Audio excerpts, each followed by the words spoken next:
இந்த கோட்டைக்கு அருகில் டின்டின் என்று அழைக்கப்படுற ஒரு கார்ட்டூன் சார்ந்த பொருட்களை சேகரித்து இந்த கோட்டைக்குள்ள முதலில் வச்சிருந்தார்களாம்.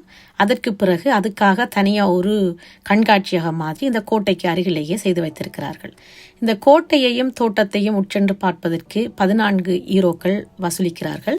சிறுவர்களாக இருந்தால் 7 வயசுக்கு உட்பட்டவர்களாக, அதாவது 6 வயது வரைக்கும் இருப்பவர்களுக்கு 10 யூரோவும், 3 பிள்ளைகளுக்கு மேல் ஃபமினோம்போஸ் என்ற அந்த தரத்தை பிரான்ஸ்ல கொண்டிருந்தீங்கன்னு சொன்னால் அந்த காட்டு இருக்கிற வைக்கும் ஆளுக்கு 10 யூரோ படி வசூலிக்கிறார்கள். இல்லை என்றால் 14 யூரோ. டின்டின் கண்காட்சியத்தை பார்ப்பதென்றால் 19 யூரோ. அதற்கு மேல் வள்ளத்தில் சுற்றி பார்ப்பது